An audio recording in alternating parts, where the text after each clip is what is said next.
Saudara-saudara yang dikasihi Tuhan, kiranya Allah memberkati saudara dengan damai sejahtera dan sukacita.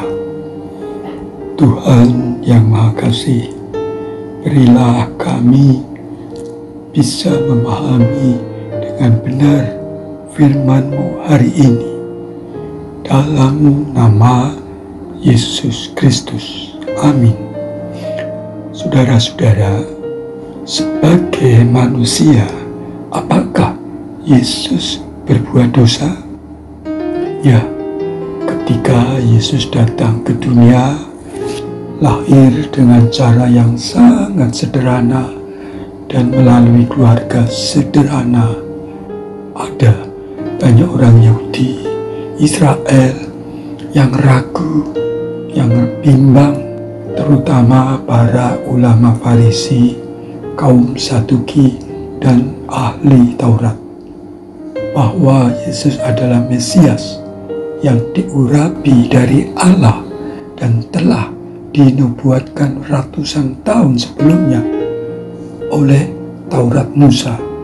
Demikian, seorang nabi akan kubangkitkan bagi mereka dari antara saudara mereka seperti engkau. Aku akan menaruh firman-Ku dalam mulutnya dan ia akan mengatakan kepada mereka segala yang Kuperintahkan kepadanya. Orang yang tidak mendengarkan segala firman-Ku yang akan diucapkan nabi itu demi nama-Ku, daripadanya akan Kutuntut pertanggungjawaban. Ditulis dalam Ulangan 18 ayat 18 sampai 19. Nabi yang akan dibangkitkan atau datang itu adalah Yesus Kristus. Orang Israel, orang Yahudi, bukan bangsa lain. Dan bagi orang yang tidak percaya pada Yesus akan diminta pertanggungjawaban, diadili. Ayat 19 tadi. Perlu diingat bahwa pertanggungjawaban itu masih berlaku sampai sekarang hingga akhir zaman nanti. Mengerikan sekali kalau Allah sendiri yang menuntut pertanggungjawaban kelak. Inilah yang dilakukan Allah. Pembalasan adalah hakku. Akulah yang akan menuntut pembalasan. Dan lagi Tuhan akan menghakimi umatnya. Ngeri benar kalau jatuh ke dalam tangan Allah yang hidup. Ditulis di Ibrani 10 ayat 30 dan 31. Dan dikatakan pula, sebab Allah kita adalah api yang menghanguskan. Ibrani 12 ayat 29.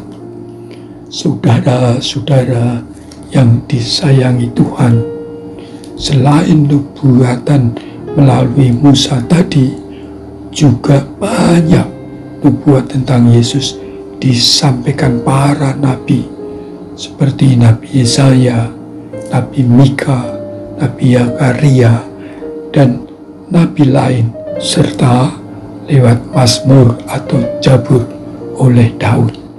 Daud menubuatkan, aku mau menceritakan tentang ketetapan Tuhan. Ia berkata kepadaku, anakku, engkau telah kuperanakkan pada hari ini. Mazmur 2 ayat 7. Dan benar, Yesus lahir pada hari Natal. Yesus yang dinubuatkan itu benar-benar anak Allah, Allah sendiri yang mengatakannya. Artinya, setiap orang yang tidak percaya akan dituntut tanggung jawabnya, seperti ditulis di Ulangan 18 ayat 19 di atas tadi. Dan dengan ngeri dan api, seperti di ayat Ibrani tadi, saat Yesus dibaptis oleh Nabi Yohanes atau Yahya, Allah menegaskan kembali akan status Yesus melalui suaranya dari langit. Sesudah dibaptis, Yesus segera keluar dari air, dan pada waktu itu juga langit terbuka dan ia melihat Roh Allah seperti burung merpati turun ke atasnya. Lalu terdengarlah suara dari surga yang mengatakan, "Inilah anakku yang kukasihi, kepadanya lah aku berkenan." Matius 3 ayat 16 sampai 17. Saudara-saudara, ketika malaikat menemui Maria yang akan mengandungkan Yesus, juga berkata, ia akan menjadi besar dan akan disebut Anak Allah yang Maha Tinggi. Lukas 1 ayat 32. Itu malaikat yang mengatakannya. Saudara-saudara yang dikasihi Allah, fakta-fakta yang dilakukan Tuhan Yesus melalui kuasa-Nya dalam penyembuhan, dalam mengusir roh jahat, memulihkan beban derita banyak orang, serta mukjizat-mukjizat dan lainnya yang baik dan benar telah dilakukan Yesus, sangat nyata terlihat, dan orang-orang yang menyaksikannya sendiri mengatakan bahwa Yesus adalah anak Allah. Seperti Marta, saudara Lazarus yang dibangkitkan dari kematian, berkata, "Ya Tuhan, aku percaya bahwa Engkaulah Mesias, anak Allah, Dia yang akan datang ke dalam dunia." Yohanes 11 ayat 27. Bahkan kepala pasukan Romawi yang tidak bertuhan itu, yang memimpin penyaliban Yesus, pun memuliakan Allah dan berkata, "Sungguh orang ini adalah orang benar." Lukas 23 ayat 27. Begitu pula wali negeri atau gubernur Romawi di Yudea, Samaria dan Idumea kala itu, yaitu Pontius Pilatus, tidak menemukan kesalahan apapun dalam diri Yesus. Katanya, "Aku tidak mendapati kesalahan apapun padanya." Yohanes 18 ayat 38b. Saudara-saudara, Allah sendiri mengatakan bahwa Yesus adalah anaknya, utusannya, yang tak lain adalah Allah sendiri hadir sebagai manusia Yesus. Yesus menegaskan, "Dan aku datang bukan atas kehendakku sendiri, melainkan Dialah yang mengutus aku." Yohanes 8 ayat 42. Allah menjadi manusia bukan menurut pemikiran tukang sulap yang mengatakan kalau Tuhan jadi manusia, maka yang ada hanya manusia saja. Tuhannya sudah tidak ada karena sudah jadi manusia. Inilah pikiran banyak orang hingga saat ini. Yang benar adalah kalau Allah jadi manusia Yesus, Allah tetap ada, Yesus juga tetap ada. Yesus sendiri berkata, "Aku dan Bapa atau Allah adalah satu." Yohanes 10 ayat 30. Artinya, Yesus setara dengan Allah. Berarti pula Yesus itu kudus, Yesus itu suci. Yohanes mengatakan, sama seperti Dia, Yesus, yang adalah suci. 1 Yohanes 3 ayat 3. Saudara-saudara yang disayangi Tuhan, karena Yesus suci, maka Yesus juga berkuasa mensucikan, membuat suci manusia yang percaya kepada Yesus. Ananias, Rasul Yesus, berkata kepada Paulus saat Paulus bertobat, bangunlah, berilah dirimu dibaptis, dan dosa-dosamu disucikan, sambil berseru kepada nama Tuhan.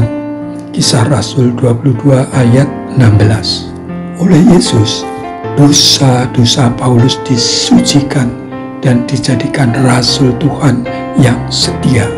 Kemudian dalam pelayanannya di Korintus, Paulus berkata, tetapi kamu telah memberi dirimu disucikan, kamu telah dikuduskan, kamu telah dibenarkan dalam nama Tuhan Yesus Kristus dan dalam roh Allah kita. 1 Korintus 6 ayat 11. Saudara-saudara terkasih, Yesus adalah kudus, karena itu suci. Yesus berkuasa membuat manusia menjadi suci, artinya bebas dari hukuman dosa, padahal upah dosa adalah maut. Roma 6 ayat 23. Ya, mati kekal di neraka, itulah maut. Dengan kata lain, kalau dibebaskan dari hukuman dosa, sama saja bebas dari maut, dari mati kekal di neraka. Kristus hanya satu kali saja mengorbankan dirinya untuk menanggung dosa banyak orang. Tertulis di Ibrani 9 ayat 28. Ya, hanya satu kali Yesus mengorbankan dirinya di kayu salib untuk menebus manusia dari hukum dosa. Kata Yohanes, darah Yesus anaknya itu menyucikan kita daripada segala dosa. 1 Yohanes 1 ayat 7. Yesus adalah suci. Karena itu, Yesus berkuasa mensucikan, mengkuduskan manusia dari cengkraman dosa yang adalah maut, mati kekal. Jadi, sangat jelas, Yesus sebagai manusia tidak mungkin melakukan dosa apapun. Di hadapan ulama-ulama Farisi, Yesus berkata, tetapi karena aku mengatakan kebenaran kepadamu, kamu tidak percaya kepadaku. Siapakah di antaramu yang membuktikan bahwa aku berbuat dosa? Yohanes 8 ayat 45 sampai 46. Saudara-saudara yang terkasih, Yesus adalah manusia Allah, utusan Allah. Dia suci dan tidak berbuat dosa, sehingga sangat berkuasa menghapus dosa manusia, mensucikan manusia, mengkuduskan manusia, agar kelak beroleh hidup kekal di surga yang penuh damai bahagia. Puji nama Tuhan. Ya Tuhan Allah yang penuh kasih, kami mohon teguhkan iman percaya kami bahwa Yesus Kristus adalah suci. Yesus adalah kudus karena datang dari Bapa ke dunia untuk membawa kebenaran Allah dan mensucikan manusia dari kuasa dosa, sehingga manusia beroleh pengampunan dosa dan hidup kekal. Berkati Tuhan saudara-saudara kami yang menyaksikan video ini, beri terang-Mu yang indah, ampuni dosa-dosanya, dan berkatilah dalam menjalani hari-harinya.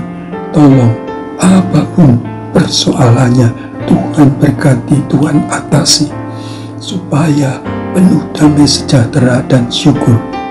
Tuhan terangi saudara-saudara kami yang masih bimbang untuk datang kepada Tuhan Yesus. Biarlah keselamatan dan pengampunan dosa jadi miliknya. Dalam nama Tuhan Yesus. Amin.